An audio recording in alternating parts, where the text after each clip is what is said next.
Hello students, आपका एक बार फिर से स्वागत है आपके अपने चैनल एडू कंसेप्ट जोन पे। स्टूडेंट्स, हम लोगों ने बिहार एसएससी इंटर स्तरीय लेवल के मैथ्स के कुछ महत्वपूर्ण क्वेश्चंस को और सेट प्रैक्टिस 1 से लेकर के 7 तक के मैथ्स के क्वेश्चन को मैंने करवा दिया था। अगर आप मेरे चैनल पे नए हैं तो आप मेरे चैनल पर जा कर के प्लेलिस्ट से मैथ्स के सारे इम्पोर्टेंट क्वेश्चन को वहाँ से देख लेंगे। और आज मैं यहाँ पे सेट प्रैक्टिस 8 के कुछ महत्वपूर्ण क्वेश्चंस को लेकर के आया हूँ। और चलिए आज इस सेशन को शुरू करते हैं। और साथ ही आप मेरे चैनल पर अगर नए हैं तो आप मेरे चैनल को सब्सक्राइब कर लें। वीडियो पसंद है तो उसे लाइक करें और शेयर करेंगे। तो आइए दोस्तों, आज इस सेशन को शुरू करते हैं। स्टूडेंट्स, क्वेश्चन में आप देख रहे हैं, पहला क्वेश्चन 76 नंबर में लिखा हुआ है, 7 सेंटीमीटर व्यास वाले एक लंबे गैस जार में कुछ पानी है। यदि उस पानी में लोहे के 5 सेंटीमीटर लंबे और 5.6 सेंटीमीटर व्यास वाले एक ठोस लंबवृत्तीय बेलनाकार टुकड़े को पूरा डुबाया जाता है तो उस पानी का तल कितना ऊंचा हो जाएगा। दोस्तों, यहाँ पे क्वेश्चन में यहाँ पे लिखा गया है कि 7 सेंटीमीटर व्यास वाले एक लंबे गैस जार में कुछ पानी है। तो दोस्तों, लंबा जो गैस जार है वो आपको हो जाएगा सिलेंड्रिकल शेप का, बेलनाकार शेप का, जो कुछ इस प्रकार का होता है। तो स्टूडेंट्स, आप यहाँ पे देख रहे हैं 7 सेंटीमीटर व्यास वाला कह रहा है। दोस्तों, यहाँ से यहाँ तक जो व्यास हो गया इसका 7 सेंटीमीटर है। और दोस्तों, इसका यहाँ से यहाँ तक त्रिज्या क्या हो जाएगा, 7/2 हो जाएगा। इसका त्रिज्या हो जाएगा दोस्तों 7/2। तो दोस्तों, इसमें जो है कुछ पानी जो है यहाँ तक मान लीजिए कि भरा हुआ है। और दोस्तों, इसमें आपको आगे कहा जा रहा है कि इसी में जो है इसी पानी में लोहे के 5 सेंटीमीटर लंबे 5.6 सेंटीमीटर व्यास वाले एक लंबवृत्तीय बेलनाकार टुकड़े को डुबाया जाता है। दोस्तों, इसमें जो एक लंबवृत्तीय बेलनाकार टुकड़ा डाला गया है, इसका आपको व्यास और इसका आपको लंबाई जो है 5 सेंटीमीटर दिया हुआ है। दोस्तों, इसका लंबाई जो है टुकड़े का ये आपको 5 सेंटीमीटर दे दिया है। और दोस्तों, इसका व्यास जो है कितना दे दिया है, 5.6 सेंटीमीटर दे दिया हुआ है। इसमें कोई डाउट नहीं है दोस्तों। तो यहाँ पे ये कॉन्सेप्ट एक समझेंगे कि ये जो दोस्तों बेलनाकार बर्तन है जिसमें कुछ पानी रखा हुआ है, इसका ऊंचाई आपको पता करना है। और दोस्तों, इसमें जो है इसका आपको व्यास दिया हुआ है 7 सेंटीमीटर। और इसमें जो एक लोहे का कील डाला जा रहा है उसका आपको व्यास और दोस्तों इसका लंबाई दिया हुआ है। तो दोस्तों, इसमें जैसे ही हम ये लोहे का एक ठोस लंबवृत्तीय बेलनाकार टुकड़ा डालते हैं तो दोस्तों इसके भार के द्वारा जो भी पानी विस्थापित होगा, पानी का कुछ ना कुछ दोस्तों स्तर जो ऊपर की ओर बढ़ेगा। और दोस्तों, पानी का जितना वॉल्यूम ऊपर की ओर बढ़ेगा, इसी लोहे के कील द्वारा विस्थापित किए गए भार के बराबर उसमें दोस्तों पानी जो है ऊपर की ओर उसका स्तर बढ़ेगा। तो दोस्तों, हम यहाँ से कह सकते हैं कि जितना भी वो पानी ऊपर की ओर गया होगा, वो जो लंबवृत्तीय बेलन का आयतन होगा, लंबवृत्तीय बेलन का आयतन दोस्तों πr² होता है। और दोस्तों, पाई यहाँ पे लिख लेंगे। आर कितना हो गया, 7/2 हो जाएगा, क्योंकि इसका व्यास 7 दिए हुआ था। और दोस्तों, इसका ऊंचाई कितना दिया हुआ था, इसका ऊंचाई था h। तो दोस्तों, इसका जो आयतन होगा, इसमें जो पानी का स्तर बढ़ा होगा, इसमें ऊंचाई आपको ये पता करना है। और दोस्तों, इसमें लोहे का जो कील है इसका भी आयतन कितना हो जाएगा, πr²h। तो दोस्तों, यहाँ पे आपको यहाँ पे व्यास दिया 5.6 सेंटीमीटर। तो दोस्तों, 5.6 सेंटीमीटर को मैं आधा कर लेता हूँ। 5.6 सेंटीमीटर गुने 5.6 सेंटीमीटर बटे 2 गुने कितना हो जाएगा दोस्तों, इसका लंबाई आपको दे दिया हुआ है 5। दोस्तों, आप इसको सॉल्व करेंगे। इसको जब सॉल्व करेंगे दोस्तों, यहाँ पे आप देख रहे हैं पाई से पाई यहाँ पे कट जाएगा, 2 से 2 नीचे दोस्तों दोनों ये कट जाएगा।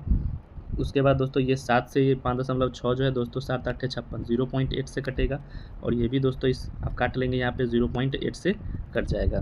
तो दोस्तों, h बराबर आप कह सकते हैं 0.8 और 5 को जब आप गुना करेंगे दोस्तों, ये कितना हो जाएगा, 8 5 40 और 40 और 8 चौका 32।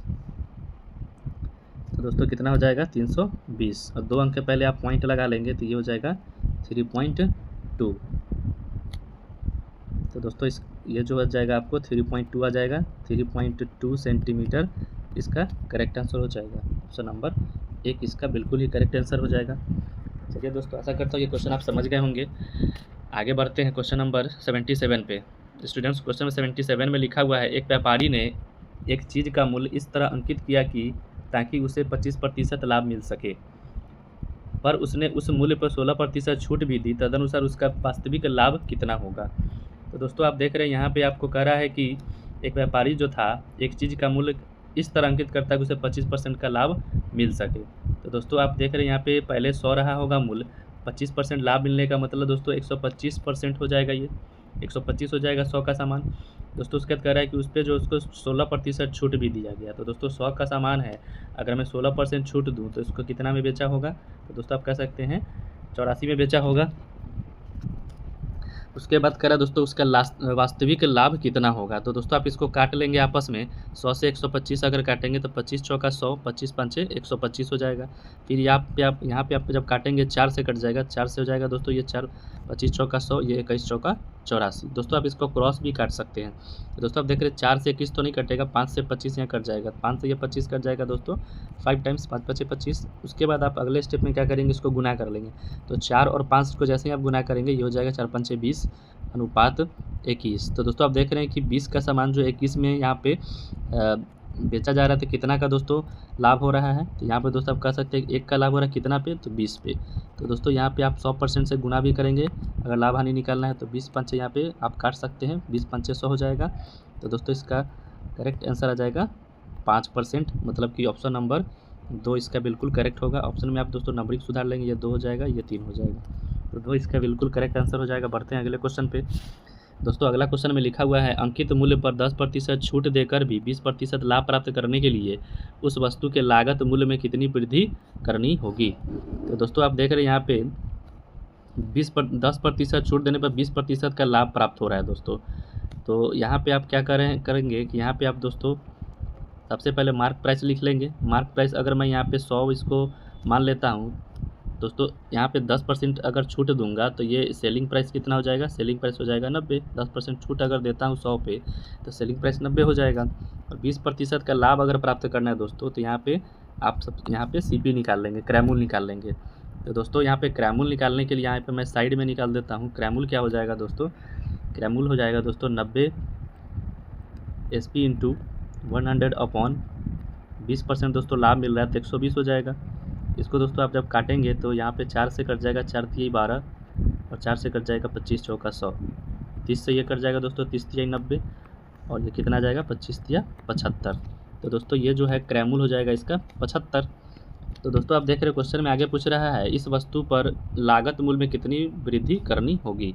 तो दोस्तों लागत मूल्य में कितनी वृद्धि करनी होगी, तो आप यहाँ पे देख रहे हैं दोस्तों यहाँ पे 15 की वृद्धि करनी होगी और कितना पे करनी होगी दोस्तों, 75 पे करनी होगी। तभी दोस्तों 75 का सामान जो है वो 90 रुपये में अगर उसको बेचना है तो 15 का वृद्धि करना होगा। और किस पे वृद्धि करना होगा, तो क्रयमूल्य पे। क्रयमूल्य यहाँ पे अपॉन में जाएगा, 15/75 हो जाएगा और गुने 100%। दोस्तों यहाँ देख रहे हैं आप 75 से यहाँ कट जाएगा, 15 से 75 कितने बार में कट जाएगा, 15 5 75 और इसको मैं काट लेता हूँ 20 बार में कट जाएगा। तो दोस्तों ये जो है कितना हो जाएगा 20%, इसका करेक्ट आंसर हो जाएगा। दोस्तों ऑप्शन में आप यहाँ देख रहे हैं यहाँ थोड़ा मिसप्रिंट हो गया है, आप तीसरे नंबर ऑप्शन को यहाँ पे 20% बना लेंगे और इसका करेक्ट आंसर दोस्तों 20% ही होगा। ऑप्शन नंबर 3 इसका बिल्कुल करेक्ट आंसर हो जाएगा 20%। आइए दोस्तों आगे बढ़ते हैं। अगले सवाल में स्टूडेंट्स लिखा हुआ है एक खिलौने का अंकित मूल्य 60 रुपये है, उस पर कुछ छूट देकर 45 रुपये में बेचा गया, तदनुसार उस छूट की दर कितनी थी। दोस्तों अंकित मूल्य आपको दिया हुआ है, अंकित मूल्य यहाँ पे आपको 60 रुपये दिया हुआ है और कुछ छूट देकर 45 रुपये में बेचा गया मतलब दोस्तों यहाँ पे 45 रुपया क्या दिया हुआ है, सेलिंग प्राइस। मतलब 60 का सामान दोस्तों 45 में बेचा है। तो आप देख रहे हैं यहाँ पे कितना छूट मिला है, 15 का छूट मिला है। और किस पे मिला है दोस्तों, डिस्काउंट कभी भी मिलता है तो वो मार्क प्राइस पे मिलता है। तो 15 का छूट मिला किस पे दोस्तों, 60 पे। तो 15/60 हो जाएगा और परसेंट निकालने के लिए आप यहाँ पे 100% से गुना भी कर लेंगे। तो 15 चौका 60 हो जाएगा और 4 से आप 100 को काटेंगे तो 25 चौका 100 हो जाएगा दोस्तों। यहाँ पे कितना परसेंट का छूट मिल रहा है, 25% का छूट मिल रहा है। तो इसका बिल्कुल करेक्ट आंसर हो जाएगा ऑप्शन नंबर 4 25%। चलिए स्टूडेंट्स आगे बढ़ते हैं अगले क्वेश्चन पे। अगला क्वेश्चन में दोस्तों लिखा हुआ है एक व्यक्ति ने कुछ चावल और गेहूँ 380 रुपये में खरीदे, उनमें चावल और गेहूं के भारों का अनुपात 4:3 था और एक समान मात्रा के चावल और गेहूं का मूल्य अनुपात 5:6 था। तदनुसार वह चावल कितनी कीमत में खरीदा गया था। तो दोस्तों आप यहाँ पे दोनों का रेशियो आप लिख लेंगे। सबसे पहले दोस्तों C से चावल और G से गेहूं मैं कर देता हूँ जिससे आपको दिक्कत ना हो।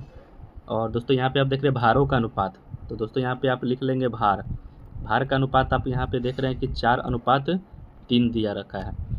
दोस्तों उसके बाद कह रहा है एक समान मात्रा के चावल और गेहूं का मूल्य। तो दोस्तों मूल्य का अनुपात आपको यहाँ पे दिए हुआ है। मूल्य का अनुपात क्या दिए हुआ है? तो 5:6। तो दोस्तों यहाँ पे आप इसका कुल कीमत निकाल लेंगे। कुल कीमत दोस्तों आप यहाँ पे निकाल लेंगे तो कीमत यहाँ से क्या आ जाएगा दोस्तों? यहाँ पे इसका कीमत जब आप निकाल लेंगे तो इसको आप गुना करेंगे, 20 हो जाएगा, 5 का 20 और 6 18। दोस्तों ये रेशियो कटने वाला आप काट भी लेंगे, 10:9 आ जाएगा। दोस्तों 10:9 आ रहा है, इसको आप इसका टोटल योग कितना हो जाएगा दोस्तों? टोटल योग हो जाएगा, इसका टोटल कीमत हो जाएगा 19। तो रेशियो में दोस्तों टोटल कीमत 19 है, जिसमें रियल वैल्यू आपको दिया हुआ है कितना? 380 रुपये में दोनों जो है खरीदा गया है। तो दोस्तों एक का वैल्यू आप देख रहे हैं, एक का वैल्यू कितना आ जाएगा? इसको मैं इससे काट लेता हूँ तो एक का वैल्यू आ जाएगा आपको 20 रुपया। दोस्तों एक का वैल्यू जब 20 रुपया आ गया तो आपसे पूछा जा रहा है क्वेश्चन में कि वह चावल कितनी कीमत में खरीदा गया था। तो दोस्तों चावल का मूल्य आपको निकालना है। तो दोस्तों आप चावल देख रहे हैं, यहाँ चावल का मूल्य कितना है दोस्तों? 10। तो दोस्तों आप यहाँ पे 10 का वैल्यू निकाल लेंगे। 10 का वैल्यू कितना आ जाएगा? तो 10 का वैल्यू दोस्तों 10 गुने आप 20 कर लेंगे तो कितना हो जाएगा? 10 का वैल्यू हो जाएगा 200 रुपया। दोस्तों इसका करेक्ट आंसर हो जाएगा, आप देख रहे हैं ऑप्शन नंबर 3 बिल्कुल करेक्ट आंसर हो जाएगा।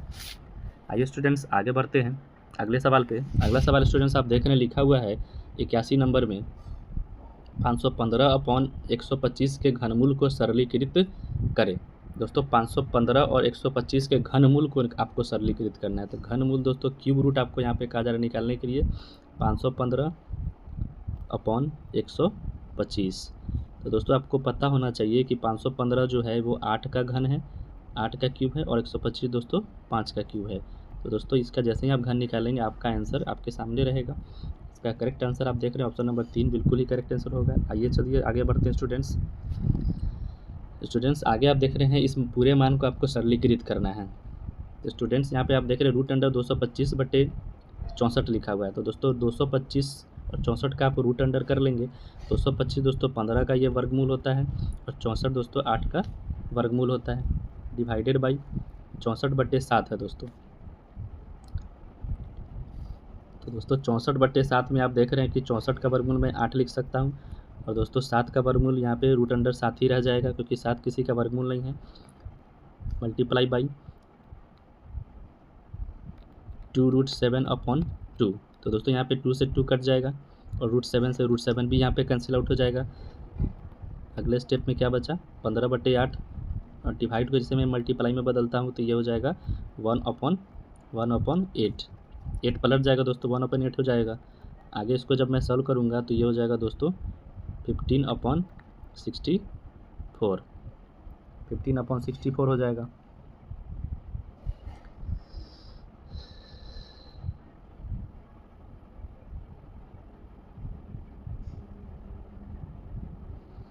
सॉरी दोस्तों इसमें एक क्वेश्चन में थोड़ा सा यहाँ पे मिस प्रिंट किया गया हुआ है, मैं इसको सुधार करके आपको बता देता हूँ। क्वेश्चन में मिस प्रिंट दोस्तों मैं बता देता हूँ कहाँ पे है। दोस्तों क्वेश्चन में यहाँ पे मिस प्रिंट है कि यहाँ पे आपको 64 रूट अंडर 64/7 जो दिया हुआ है इसको आप 8/√7 ये सही था लिख लेंगे, मल्टीप्लाइड बाई 2 × √7/2।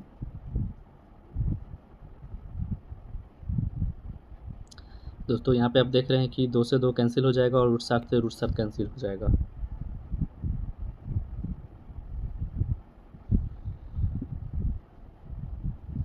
आगे मैं इसको अगर सॉल्व करता हूँ तो ये हो जाएगा 15/8 मल्टीप्लाइड बाई 1/8। तो दोस्तों इसका करेक्ट आंसर हो जाएगा 15/64। यही बिल्कुल करेक्ट आंसर हो जाएगा। दोस्तों ऑप्शन में यहाँ पे थोड़ा मिसप्रिंट है, आप इसको सुधार लेंगे तो यही बिल्कुल करेक्ट आंसर हो जाएगा। आइए दोस्तों आगे बढ़ते हैं अगले क्वेश्चन पे। अगला क्वेश्चन आप देख रहे हैं 83 नंबर में लिखा हुआ है एक टंकी को 2 नालियों ए तथा बी द्वारा 20 मिनट और 30 मिनट में भरा जा सकता है। खाली टंकी भरने के लिए पहले दोनों नालियाँ खोल दी जाती है, फिर कुछ समय बाद ए को बंद कर दिया जाता है। इस प्रकार वह टंकी कुल 18 मिनटों में भर जाती है। तदनुसार ए को कितने समय के बाद जो है बंद किया गया था। तो दोस्तों आप यहाँ पे सबसे पहले लिख लेंगे ए कितने समय में भर रहा है।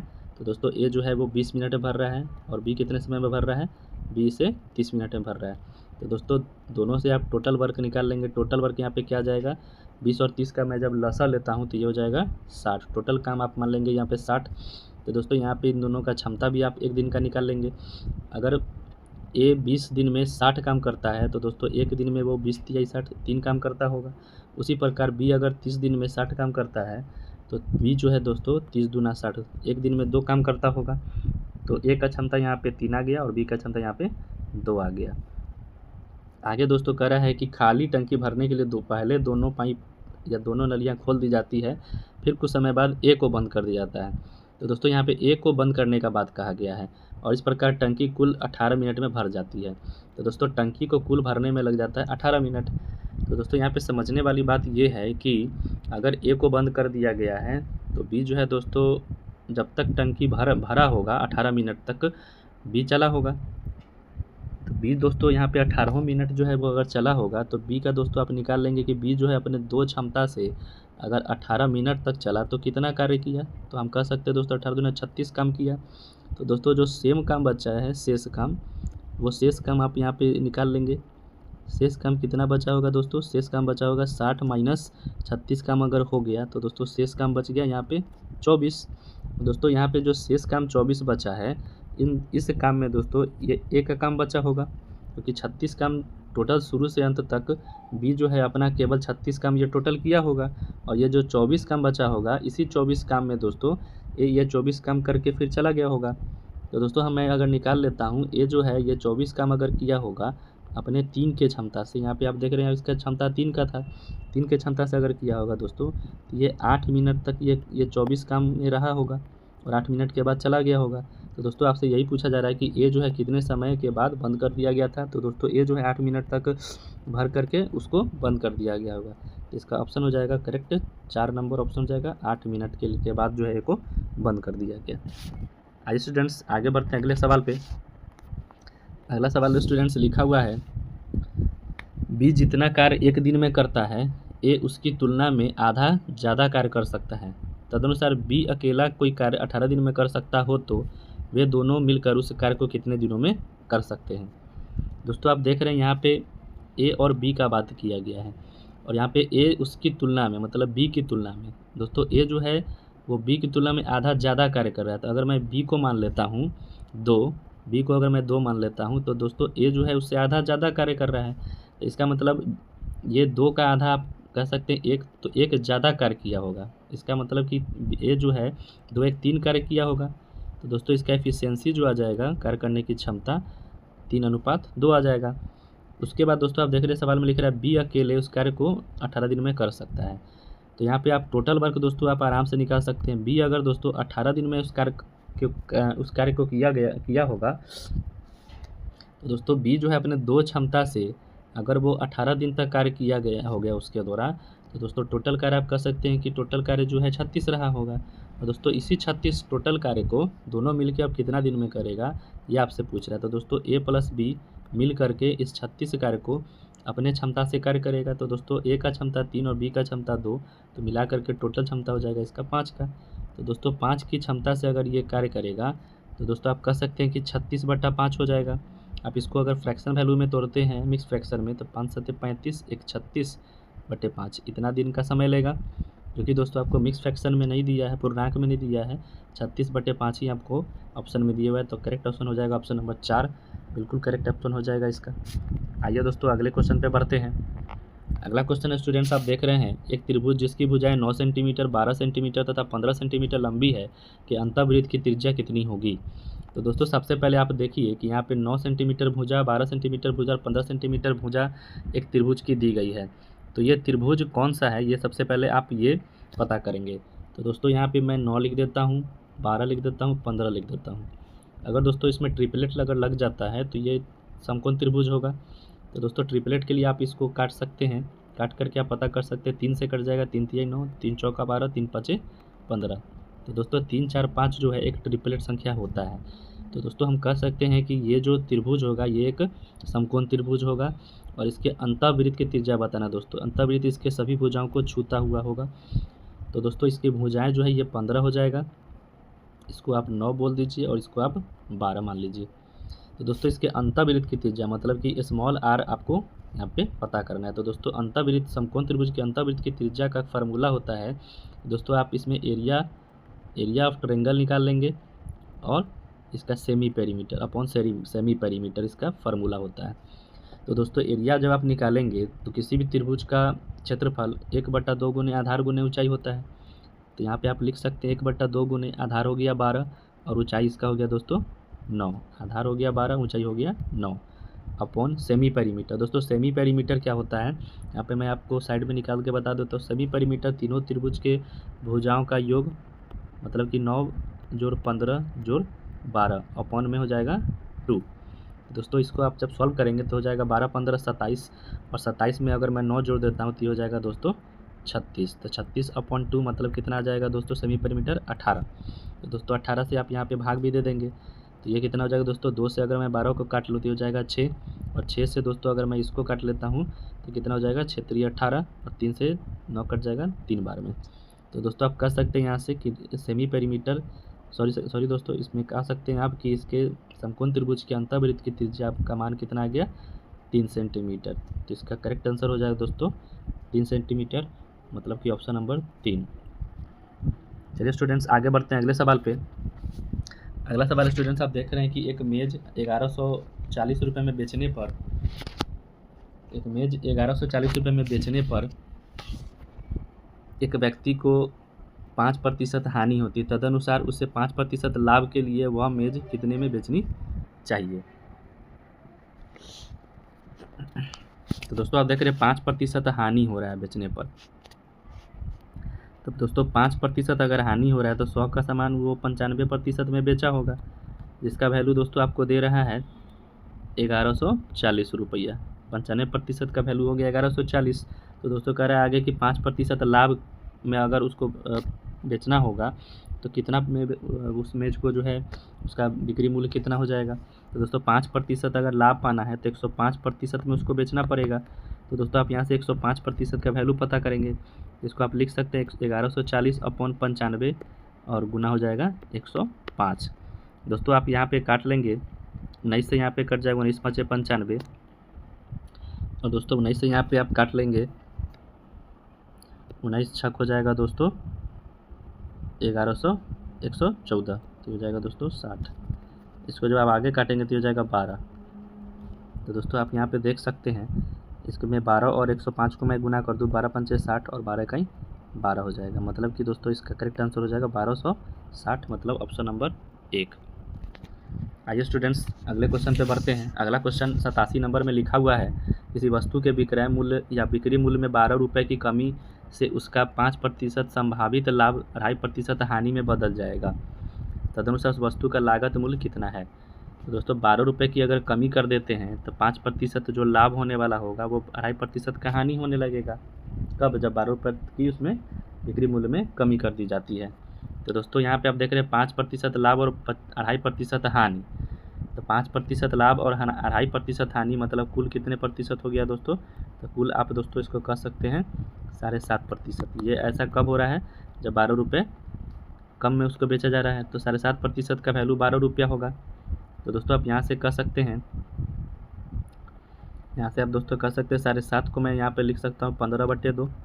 15/2% बराबर हो जाएगा 12 रुपया। तो दोस्तों यहाँ पे आप 1% का वैल्यू निकाल लेंगे। 1% बराबर कितना आ जाएगा, 12 दूना 24/15 रुपया।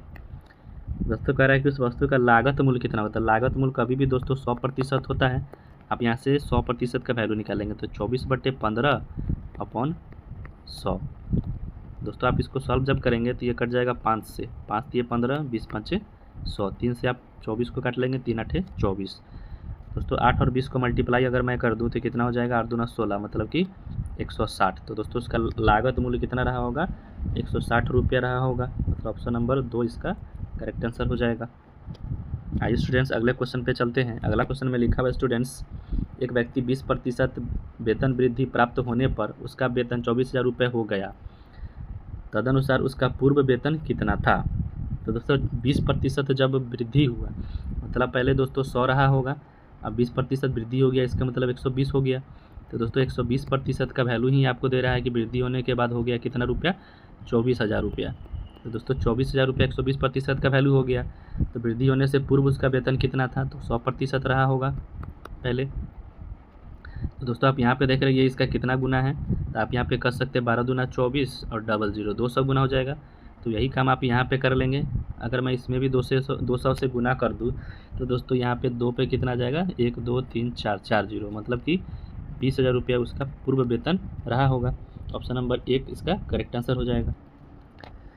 आइए स्टूडेंट्स अगले सवाल पे चलते हैं। अगला सवाल में लिखा हुआ है, यदि चावल के मूल्य में 25% की वृद्धि हो जाती है तो किसी गृह स्वामी को उसकी खपत कितने प्रतिशत कम कर देनी चाहिए ताकि उसके चावल खरीद के खर्च में वृद्धि ना हो। तो दोस्तों 25% वृद्धि किया जा रहा है, तो 100 का सामान अगर 25% वृद्धि कर दिया गया दोस्तों तो 125 हो जाएगा। दोस्तों आप इसको काट सकते हैं, 25 चौका 100, 25 पंचे 125। तो दोस्तों कह रहा है कि किसी गृह स्वामी को उसके खपत कितने प्रतिशत कम कर देनी चाहिए। तो दोस्तों पहले खर्च होता था 4, अब होता है 5। तो दोस्तों फिर से आपको कह रहा है कि अगर 5 से या 4 ही खर्च करना चाहे तो 1 का खपत जो है कम करना पड़ेगा, किस पे, तो 5 पे। तो 100% आपसे पूछा जा रहा है, तो 100% बताइए कितना होगा। तो दोस्तों ये काट लेंगे आप, कितना जाएगा, 20%। तो इसका करेक्ट आंसर हो जाएगा दोस्तों ऑप्शन नंबर 4 20%। आइए स्टूडेंट्स अगले क्वेश्चन पे बढ़ते हैं। अगला क्वेश्चन में कह रहा है कि एक मालगाड़ी 1 बजे अपराह्न 18 किलोमीटर प्रति घंटा की गति से चलना प्रारंभ करती है। एक दूसरी मालगाड़ी उसी स्थान से 3 बजे अपराह्न उसी दिशा में चलना आरंभ करती है और पहली गाड़ी को 9 बजे साय पार कर लेती है। तदनुसार उस दूसरी गाड़ी की गति कितने किलोमीटर प्रति घंटा होगी। तो दोस्तों यहाँ पे समझने वाली बात ये है कि पहली जो गाड़ी है वो चला था 1 बजे और दूसरी गाड़ी जो है वो चला था 3 बजे। फिर आगे करा दोस्तों, और पहली गाड़ी 9 बजे साय पार कर लेती है। 9 बजे साय जो है दोस्तों दूसरी गाड़ी को वो पार कर लेती है। तो दोस्तों आप देख रहे हैं यहाँ पे कि पहली गाड़ी 1 बजे चली है, 9 बजे पार कर रही है, तो वो कितने घंटे के लिए चली है, 8 घंटे के लिए चली है। उसी प्रकार दोस्तों ये हो गया पहली गाड़ी और ये हो गया दूसरी गाड़ी। उसी प्रकार दोस्तों दूसरी गाड़ी जो है वो चली है 3 बजे अपराह्न और वो भी जो दोस्तों 9 बजे दोनों आपस में मिली, मतलब पहली गाड़ी दूसरी को पार की है तो 9 बजे शाम में की है। इसका मतलब दोस्तों वो कितने घंटे बाद मिल गई उससे, 6 घंटे बाद। 3 बजे चला, 9 बजे मिला, तो 6 घंटे बाद मिल गया। तो दोस्तों ये 6 घंटे तक जो भी दूरी चला होगा, ठीक है, और ये पहला जो है गाड़ी जो भी 8 घंटे तक जो दूरी चला दोनों का दूरी बराबर होगा, तब जाके दोनों आपस में मिला होगा।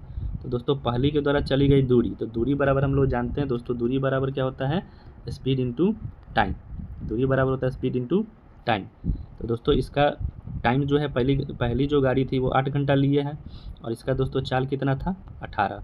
तो ये इसका दूरी जो चला गया होगा ये इसके दूरी के बराबर होगा, दूसरी गाड़ी के दूरी के बराबर होगा। तो दोस्तों दूसरी गाड़ी जो है वो 6 घंटा के बाद मिली है और दोस्तों इसका चाल आपको पता नहीं, इसका चाल आपको पता करना है। मैं इसको x मान लेता हूँ, तो 6 से आप इसको काटेंगे, 6 3 18 हो जाएगा। तो दूसरी गाड़ी का चाल आप कह सकते हैं 8 3 कितना हो जाएगा, 24। तो 24 किलोमीटर प्रति घंटा दोस्तों इसका आंसर आ जाएगा। ऑप्शन नंबर 1 इसका बिल्कुल करेक्ट आंसर हो जाएगा। आइए स्टूडेंट्स अगले क्वेश्चन पे बढ़ते हैं। अगला क्वेश्चन स्टूडेंट्स लिखा हुआ है 50 पैसे, 25 पैसे और 10 पैसे के कुल 480 सिक्के हैं। उनका मूल्य 5:3:1 के अनुपात में है। तदनुसार उस सिक्कों की संख्या कितनी होगी। दोस्तों आपको बताना है कि 50 पैसे, 25 पैसे और 10 पैसे के जो सिक्के हैं वो अलग अलग कितने कितने सिक्के होंगे, आपको ये बताना है। तो दोस्तों आप यहाँ पे देख रहे हैं कि 50 पैसे का एक सिक्का है, दूसरा सिक्का दोस्तों आप देख रहे हैं 25 पैसे का है और तीसरा दोस्तों सिक्का है 10 पैसे का। इसमें आपको दोस्तों दिए हुआ है इसका मूल्य जो है 5:3:1 के अनुपात में है, ठीक है। उसके बाद आप दोस्तों यहाँ पे देख रहे हैं कि 50 पैसा का अगर दोस्तों सिक्का है तो 50 पैसे का जो सिक्का है दोस्तों वो 1 रुपया मिला करके कितना पैसा 50 पैसे का होगा जो 1 रुपया बनेगा। तो दोस्तों आप कह सकते हैं कि ऐसा 2 सिक्का मिल करके 1 रुपया बनेगा। दोस्तों आप इसको रुपया में मैं इसको चेंज कर देता हूँ। 25 पैसे का दोस्तों सिक्का जो है वो कितने सिक्के मिल के 1 रुपया बनेंगे दोस्तों, तो आप कह सकते हैं कि 4 सिक्के मिल करके 1 रुपया बनेंगे। उसी प्रकार 10 पैसे के सिक्के दोस्तों कितने 10 पैसे के सिक्के मिल जाएं कि 1 रुपया बन जाएगा। तो दोस्तों आप कह सकते हैं कि 10 पैसे के अगर सिक्के मिलेंगे तो 1 रुपया बनेगा, क्योंकि हम जानते हैं कि 1 रुपया में 100 पैसा होता है। तो दोस्तों आप यहाँ पे रेशियो को आप काट लेंगे, जो काटने वाला वैल्यू है 2 से आप यहाँ पे काट लेंगे, 2 दूना 4, 2 से ये भी कट जाएगा, 2 पंचे 10। तो दोस्तों इसका फाइनली रेशियो आ जाएगा 5:6:5। तो दोस्तों टोटल इसका कितना हो जाएगा सिक्कों का संख्या 5 6 55 10 6 16। तो 16 का वैल्यू दोस्तों आपको दिए हुआ है 480। तो दोस्तों आप यहाँ कह सकते हैं कि एक का वैल्यू कितना हो जाएगा 16 3 48 30। तो दोस्तों आप यहाँ से निकाल लेंगे 30 से मल्टीप्लाई अगर कर देते हैं, अगर इसमें 30 से मल्टीप्लाई अगर करते हैं तो कितना आ जाएगा 5 3 15 150। 50 पैसे के सिक्कों की संख्या 150 थी दोस्तों। उसी प्रकार इसमें भी आप 30 से गुना करेंगे तो 25 पैसे के सिक्के की संख्या आ जाएगी आपको 180। और उसी प्रकार दोस्तों इसमें भी आप 30 से गुना करेंगे तो 10 पैसे के सिक्कों की संख्या भी दोस्तों कितनी हो जाएगी 150। तो दोस्तों इसका करेक्ट आंसर हो जाएगा 150, 180 और 150, जो कि आपको ऑप्शन दिख रहा है किसमें, ऑप्शन नंबर 3 इसका बिल्कुल करेक्ट आंसर हो जाएगा। आइए स्टूडेंट्स अगले क्वेश्चन पे बढ़ते हैं। अगला क्वेश्चन स्टूडेंट्स आप देख रहे हैं कि 1740 रुपये को ए बी तथा सी में इस प्रकार वितरित किया गया है कि ए का 0.5 बराबर बी का 0.6 बराबर सी का 0.5 है। तदनुसार सी को कितने रुपए मिले होंगे। तो दोस्तों सबसे पहले मैं इसको लिख देता हूँ इक्वेशन को। एक का मतलब दोस्तों आप जानते हैं कि गुना होता है, एक का 0.5 बराबर है किसके, तो बी का 0.6 और ये भी दोस्तों बराबर है किसके, तो सी का 0.75। तो दोस्तों आप देख रहे हैं कि पॉइंट से पॉइंट यहाँ पे आप काट सकते हैं, लेकिन कब, जब इसको आप लाइक डेसिमल बनाते हैं। दोस्तों यहाँ पे आप जब एक जीरो दे सकते हैं, यहाँ भी एक जीरो दे सकते हैं, उसके बाद यहाँ पे आप पॉइंट से पॉइंट आराम से काट सकते हैं क्योंकि सेम प्लेस के पहले पॉइंट लग गया। दोस्तों आप जब इसको सॉल्व करेंगे तो इसको जब आप देख रहे हैं कि 75 60 और सॉरी दोस्तों 75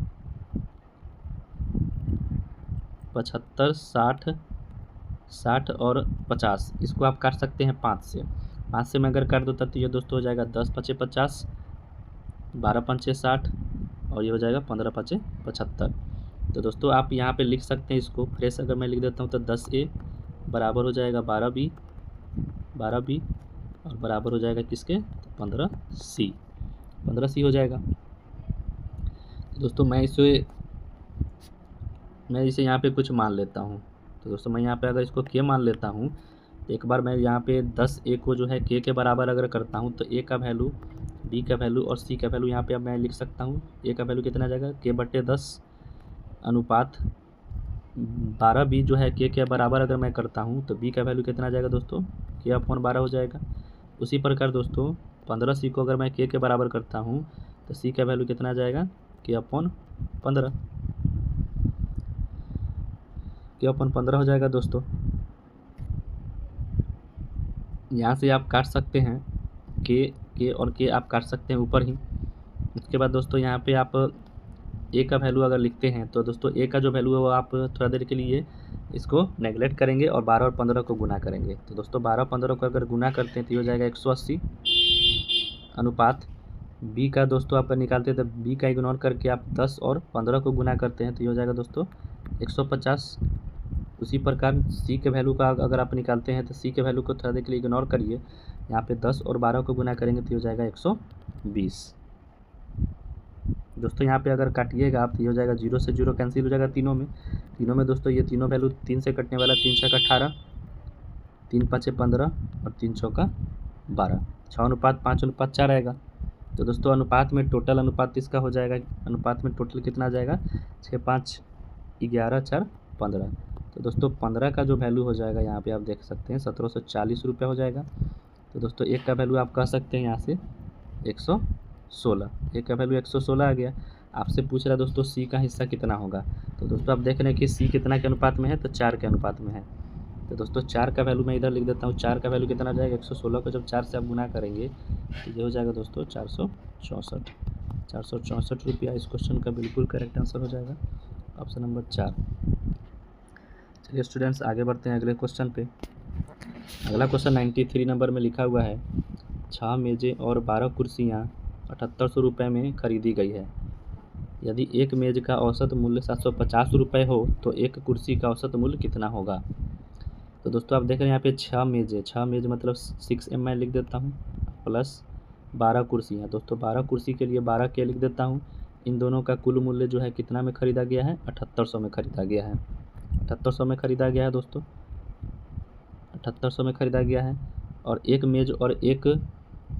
एक मेज़ का औसत मूल्य 750 रुपया। दोस्तों अब एक मेज का औसत मूल्य आपको दे दिया है, तो 6 गुने एक मेज का मूल्य हो जाएगा 750 यहाँ पे गुना प्लस 12, यहाँ पे आप 12 के को जो का त्यों लिख लेंगे, बराबर कितना है दोस्तों 7800। तो दोस्तों आप यहाँ पे कह सकते हैं 12 के इज इक्वल टू हो जाएगा, ये 750 और 6 को गुना करके मैं इधर ले आऊँगा, तो 7800 में से कितना हो जाएगा घट के 0, 6 5 6 30 का 0 बच्चा 3, 7 6 42 3 45। तो दोस्तों 12 के बराबर कितना हो जाएगा, 12 के बराबर हो जाएगा, इसको आप घटा लेंगे 0 0, 8 में से 5 गया 3, 7 में से 4 गया 3। दोस्तों जब आप इसको काटेंगे तो कटने के बाद कितना आ जाएगा, के का वैल्यू दोस्तों हो जाएगा 12 से 3300 को काटेंगे तो 12 दूना 24, 12 3 12 दूना 24 कट जाएगा। 33 में से अगर मैं 24 घटा लूँ तो दोस्तों ये कितना आ जाएगा, 33 में से अगर मैं 24 घटा लेता हूँ दोस्तों तो ये कितना आ जाएगा 90, तो दोस्तों 900 आ जाएगा। उसके बाद आप इसको काट लेंगे, 12 6 72, 12 7 84, 12 7 84 और दोस्तों कितना आ जाएगा यहाँ पे 6, 12 5 60। एक कुर्सी का दोस्तों मूल्य हो गया कितना 275 रुपया।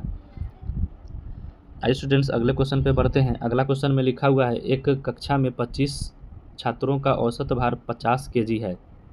25 छात्रों का औसत भार कितना है 50 केजी है। यदि उसमें एक कक्षा के अध्यापक का भार भी शामिल कर लिया जाए तो औसत भार 1 किलो की वृद्धि हो जाती है, उस अध्यापक का भार कितना होगा। तो दोस्तों आप देख रहे हैं 25 छात्रों का औसत भार 50 केजी दिया, तो इसका दोस्तों योग कितना हो जाएगा 25 गुने 50 मतलब कि कितना हो जाएगा 25 5 125 मतलब 1250 आ जाएगा। उसमें एक कक्षा के अध्यापक का भार भी शामिल कर लिया गया है, तो दोस्तों अब जो है 25 छात्र के साथ एक अध्यापक जब जुड़ जाएंगे तो कुल व्यक्ति हो जाएंगे 26। और दोस्तों 1 किलो भार बढ़ गया है, औसत में 1 किलो बढ़ गया है, इसका मतलब दोस्तों पहले औसत था 50 तो अब औसत हो जाएगा दोस्तों 51। तो दोस्तों अब जब आप इसको गुना कर लेंगे 26 से 51 में जब मैं इसमें गुना कर लेता हूँ तो कितना हो जाएगा 6 2 25 6 हो जाएगा 26, 6 5 30 का 0 बच्चा 3 15 10 3 13। तो दोस्तों ये कितना आ जाएगा, तो दोस्तों ये आ जाएगा 1326। तो दोस्तों आपसे यहाँ पूछ रहा है कि अध्यापक का भार कितना होगा, तो दोस्तों आप यहाँ पे घटा लेंगे इसको, 1326 में से 1250 को घटाएंगे तो ये हो जाएगा 6, 12 में से 5 गया तो हो जाएगा 7। उसके बाद दोस्तों ये कट जाएगा यहाँ पे, तो दोस्तों इतना केजी भार जो है जो अध्यापक आए हैं उसका इतना 76 केजी भार हो जाएगा। तो दोस्तों इसका करेक्ट आंसर हो जाएगा ऑप्शन नंबर 1। आइए स्टूडेंट्स अगले क्वेश्चन पे बढ़ते हैं। अगला क्वेश्चन लिखा हुआ है एक रेडियो विक्रेता ने एक रेडियो 2.5% हानि पर बेचा, यदि उसने वही 100 रुपये अधिक कीमत पर बेचा होता तो उसे 7.5% लाभ होता। तदनुसार 12.5% लाभ के लिए उसे वह रेडियो कितने में बेचना चाहिए। तो दोस्तों 2.5% और हानि और 7.5% लाभ कितना हो गया दोस्तों, तो हो गया दोस्तों 10%। 10% का मान यहाँ हो जाएगा दोस्तों 100 रुपया। 10% का मान कितना हो जाएगा 100 रुपया। तो दोस्तों यहाँ करें 12.5% अगर लाभ लेना है तो 12.5% अगर लाभ लेना है तो कितना हो जाएगा 112.5% का आपको वैल्यू निकालना है। तो दोस्तों आप देख रहे हैं यहाँ पे 10 का ये कितना गुना हो गया 10 का 10 गुना है, इसका भी आप यहाँ पे 10 गुना जैसे ही करते हैं तो यहाँ पे कितना जाएगा 112.5 में आप 10 से गुना करते हैं तो यह आ जाएगा 1125 आ जाएगा। दोस्तों 1125 इसका बिल्कुल करेक्ट आंसर हो जाएगा, ऑप्शन नंबर 2 इसका करेक्ट आंसर हो जाएगा। आइए स्टूडेंट्स अगले क्वेश्चन पे बढ़ते हैं। वह धनराशि कितनी है जो 5% वार्षिक 365 दिन में साधारण ब्याज की दर पर देने पर 2 रुपये प्रति दिन का ब्याज अर्जित कर ले। तो दोस्तों आपको धनराशि बताना। दोस्तों धनराशि का फार्मूला आप जानते हैं, साधारण ब्याज गुने 100 अपॉन हो जाएगा दोस्तों दर गुने समय। तो दोस्तों आप यहाँ पे देख रहे हैं कितना कितना दिए हुआ है, साधारण ब्याज आपको दिए हुआ है दोस्तों 2 रुपये प्रति दिन, तो 2 रुपये साधारण ब्याज गुने 100 और बटे दर प्रतिशत दोस्तों 5% आपको दिए हुआ है, और समय कितना दिए हुआ है दोस्तों, समय दिए हुआ है दोस्तों आपको प्रतिदिन। तो हर एक दिन का, दिन को अगर आप साल में बदलते हैं 365 से आप इसको भाग देंगे तो वो 365 चला जाएगा ऊपर। तो दोस्तों यहाँ पे आप काट लेंगे इसको, ये कट जाएगा दोस्तों कितना से 20 से। तो दोस्तों आप इसको जब 20 गुना 40 हो जाएगा और गुने हो जाएगा 365। आप इसको जब गुना करेंगे कितना जाएगा 0, 5 चौका 20 का 0 बचा 2, 6 छक 24 और 2 26 का 6 बचा 2, 4 12 2 14। तो दोस्तों 14,600 इसका करेक्ट आंसर हो जाएगा, मतलब ऑप्शन नंबर 3। आइए स्टूडेंट्स अगले क्वेश्चन पे चलते हैं। अगला क्वेश्चन लिखा हुआ है, एक धनराशि एक निश्चित चक्रवृद्धि ब्याज दर हर वर्ष जोड़ने पर 4 वर्षों में 7,000 रुपये और 8 वर्षों में 10,000 रुपये हो जाती है। तदनुसार वह मूल धनराशि कितनी होगी। तो दोस्तों आप देख रहे हैं कि 8 वर्ष में कर 8 ईयर में हो जाता है कितना, 8 ईयर में हो जाता है 10,000 रुपये। और उसी प्रकार दोस्तों कह रहा है कि 4 साल में कितना हो जाता है, 4 साल में हो जाता है ये 7,000 रुपया। तो दोस्तों आप यहाँ पे कह सकते हैं कि 4 साल जो बढ़ा है वो 4 साल में कितना इसको ब्याज मिला है। दोस्तों 4 साल में आप कह सकते हैं 10,000 में से 7,000 अगर घटा लेते हैं तो ये हो जाएगा 3,000। 4 साल में दोस्तों इसको ब्याज जो मिला है सिंपल इंटरेस्ट, इसको कितना मिला है 3,000। तो दोस्तों आपको कह रहा है मूल धनराशि कितनी होगी। तो दोस्तों 1 साल में कितना हो जाएगा, 1 साल में कितना मिल जाएगा दोस्तों, 4 से आप इसको काटते हैं तो 4 7 28 और 2 बचे 4 5 20, 750 रुपया मिला। 1 साल में 750 रुपया दोस्तों मिल जाएगा इसको ब्याज। तो दोस्तों आप 4 साल का ब्याज अगर निकालते हैं तो यहाँ पे आपको दोस्तों मूलधन निकालना है। तो दोस्तों मूलधन आप अगर निकालते हैं यहाँ पे तो ये कितना हो जाएगा, सॉरी दोस्तों ये चक्रवृद्धि ब्याज का सवाल था, मैंने इसको साधारण ब्याज के सवाल पे यहाँ पे बनाने लगा हूँ। तो ये दोस्तों दूसरे तरीके से बनेगा, मैं इसको बता देता हूँ।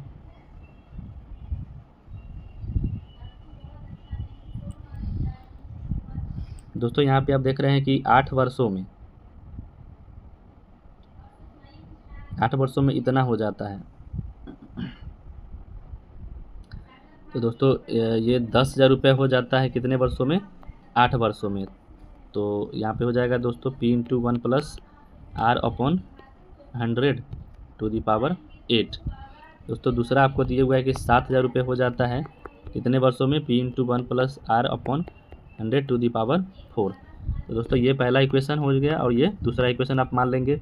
दोनों इक्वेशन को दोस्तों आप जब सॉल्व करेंगे और घटाते हैं दोस्तों, दोनों को आप भाग देते हैं तो ये कितना हो जाएगा दोस्तों, ये आ जाएगा आप दोस्तों LHS को LHS से और RHS को RHS से जब भाग दीजिएगा तो ये हो जाएगा दोस्तों, इधर आ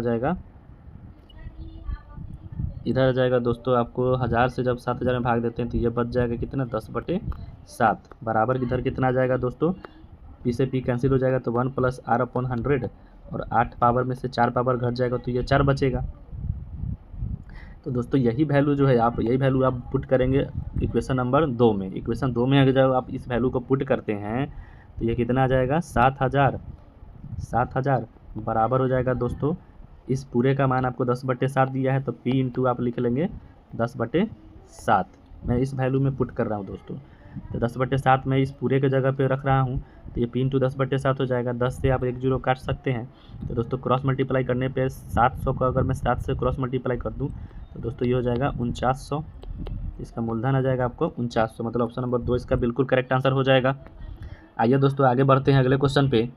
अगला क्वेश्चन स्टूडेंट्स लिखा हुआ है, क्रमशः 100 मीटर और 95 मीटर लंबी 2 रेलगाड़ियाँ जब एक ही दिशा में चलती है तो 27 सेकंड में एक दूसरे को पार कर लेती है और विपरीत दिशा में चलने पर वह 9 सेकंड में एक दूसरे को पार कर लेती है। तदनुसार उस रेलगाड़ी की गति कितनी होगी।